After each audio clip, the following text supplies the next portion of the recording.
જય ગિરનારી મિત્રો મિત્રો તમને હમણાં ખ્યાલ હશે કે આપણા વાતાવરણમાં બે ઋતુનું મિક્સિંગ ચાલી રહ્યું છે બરાબર બે ઋતુનું દાખલા તરીકે સવારે છે તો સવારે અને સાંજે પુષ્કળ ઠંડી પડે છે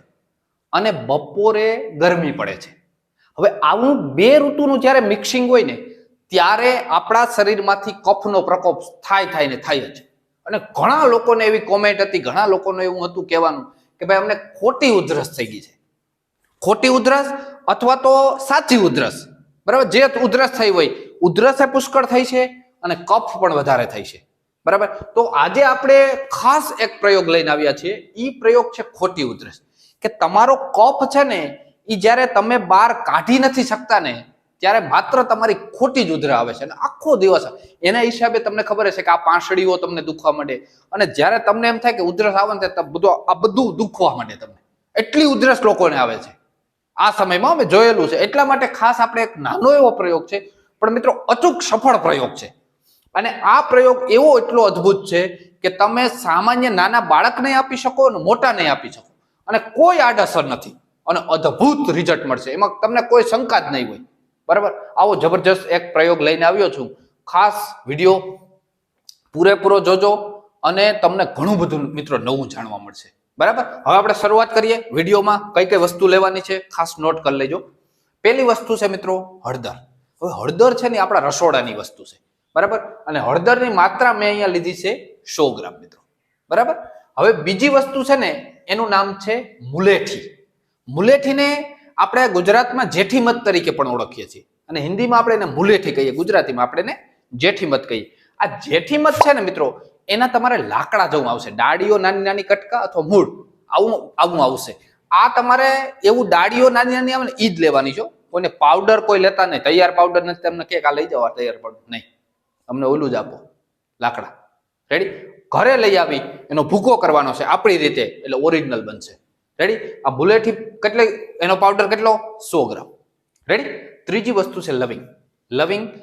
એ એની માત્રા અહીંયા ઘટી જાય છે જોઈ લેજો 20 ગ્રામ રેડી અને ચોથી વસ્તુ છે મરીને આપણે ગુજરાતીમાં તીખા ઘણા લોકો કહેતા હોય છે ઈ મરી છે ને એની માત્રા 10 ગ્રામ છે એ યાદ રાખજો અને છેલ્લી વસ્તુ છે મિત્રો મધ છે ને સારું ઓરિજિનલ મળે તો પહેલા પ્રયત્ન ઈ કરવાનો જો ન મળે તો કોઈ સારી કંપનીનું સારી પ્રોડક્ટનું તમને ખ્યાલ હોય ને તો એવું મધ આપણે 500 ગ્રામ લેવાનું છે હવે તમને એમ થાય કે ઓહો આ તો જાજુ બધું મધ લીધું તો હવે તમે એક કામ કરજો તમારે થોડું બનાવવું હોય ને તો આમાં માત્રા બધી ઘટાડી નાખવાની દાખલા તરીકે અહીંયા 50 ગ્રામ કરી નાખ્યું હળદર 50 ગ્રામ મુલેઠી 50 ગ્રામ લવિંગ 10 ગ્રામ મરી 5 ગ્રામ અને મધ કેટલું આવી ગયું સીધું 250 રેડી એટલું નાનું એવું બનાવ લો પણ એક વસ્તુ છે મિત્રો આ તમે બનાવશો ને તમે 1 વર્ષ સુધી આ વસ્તુ તમારી બગડશે નહીં આ પૂરી થાય ત્યાં લગન હું તો કોઈ નથી બગડતી આમાં બધી એવી જ વસ્તુ છે મધ ક્યારે બગડતું નથી ને આ વસ્તુ એવી છે બધી રેડી એટલે ઈ ઉપાધિ ન કરતા કદાચ વધે તો પાછું કામ આવશે ગમે ત્યારે કોઈને પણ રેડી એટલે તમે બનાવજો જરૂર હવે કેવી રીતે બનાવીને કેવી રીતે ઉપયોગ કરવો એ ખાસ સાંભળી લેજો હવે આપણે આ હળદર તો પાવડર ફોર્મમાં જ હોય છે ઘરે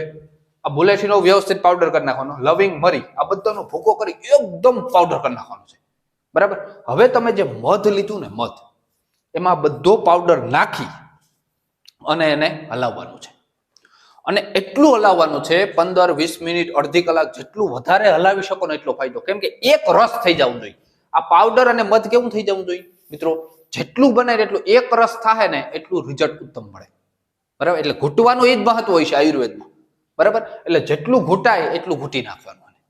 એટલે એક રસ થઈ જશે અને હવે એનો તમે પ્રયોગ કેવી રીતે કરવો આ સૌથી મહત્વની બાબત છે કે આનો કેવી રીતે અમે ઉપયોગ કરી શકીએ એ પહેલા મિત્રો ખાસ વિનંતી છે વિડીયો પસંદ આવે મહેનત પસંદ આવે તો વિડીયોને જરૂર લાઈક આપજો ચેનલમાં ન હોય તો સબસ્ક્રાઇબ ખાસ કરજો આવા જ અનુભવસિદ્ધ પ્રયોગો તમને આ ચેનલમાં મળતા રહેશે અને એક ખાસ મારે કહેવાનું છે કે અમે દરરોજ એક મિત્રોનો અહીંયા ફોટો બતાવીએ છીએ કે જે મિત્રો આપણે દરરોજ એક લાઈક પણ આપે છે અને કોમેન્ટ પણ કરે છે એવા મિત્રોની આપણે યાદી આપીએ છીએ એવામાં આજના મિત્ર છે જયેશ પરમાર હું અહીંયા ફોટો મૂકું છું એને મિત્રો 117 વાર કોમેન્ટ કરી છે આપણા વિડીયોમાં અને લાઈક તો અસંખ્ય વાર કરી છે બરાબર એટલે એનો ખૂબ ખૂબ આભાર જયેશભાઈનો તમે પણ મિત્રો લાઈક અને કોમેન્ટ આપતા રહ્યો તમારું પણ અહીંયા અમે એકવાર નામ બતાવશું. બીજું બતાવવા પાછળનું કારણ નહીં, પણ મને ખ્યાલ આવે આવા અમારા મિત્રો છે, તમને પણ ખ્યાલ આવે કેવા રસિક માણસો દુનિયામાં છે આયુર્વેદના. બરાબર, એ જ આશય સાથે હવે તમને હું કહી દઉં આની માત્રા. બરાબર, આપણે આ બનાવી લીધું, તૈયાર થઈ ગયું. હવે તમારે સવાર, બપોર અને સાંજ ભૂખ્યા પણ લઈ શકો ને જમીને લઈ શકો, એમાં કોઈ વાંધો નથી. બરાબર, ભૂખ્યા લો તો વધારે સારું. હવે 3 ટાઈમ લેવાનું છે, સવાર, બપોર, સાંજ. મોટો વ્યક્તિ હોય, 18 વર્ષની ઉંમરનો કોઈ વ્યક્તિ હોય તો એ 1 ચમચી લઈ શકે, અથવા તો 1 ચમચી થોડુંક ઓછું પણ લઈ શકે. અડધીથી 1 ચમચી એની માત્રા છે. અડધીથી 1 ચમચી એની માત્રા કહી દો. અડધીથી 1 ચમચી ટૂંકમાં મોટા વ્યક્તિ માટે. નાનો બાળક હોય તો એને ચોથા ભાગનું આપવાનું, એટલે ચમચીનો ચોથો ભાગ. પછી જેમ જેમ નાનું થતું જાય ને એમ એની માત્રા ઘટાડતું જવાનું. તમારી વિવેક બુદ્ધિથી, આમાં કોઈ એવી કઈ વસ્તુ નથી નડે એવી, પણ તમારી વિવેક બુદ્ધિથી એની માત્રા થોડી થોડી થોડી ઘટાડતી જવાની. અને 3 ટાઈમ તમે ચટાડજો. બરાબર, એને ચમચી ભરીને તમે ખાઈ જાઓ. તમને મત છે એટલે બહુ મસ્ત લાગશે, બાળકોને મજા આવશે. પણ તમારી ખોટી ઉધરસ એમ માનો કે ગઈ, સમજી લેજો.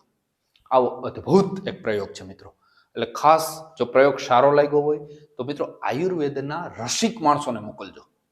રસિક માણસો એટલે આયુર્વેદમાં જેને મજા આવતી એને મોકલો ને, તો વિડીયો જોઈ આખો અને એને પણ એમ થાય કે ના, આયુર્વેદમાં આવા મહાન પ્રયોગો પણ છે મિત્રો. તમારો ખૂબ ખૂબ આભાર. જય જવાન, જય કિસાન, જય આયુર્વેદ.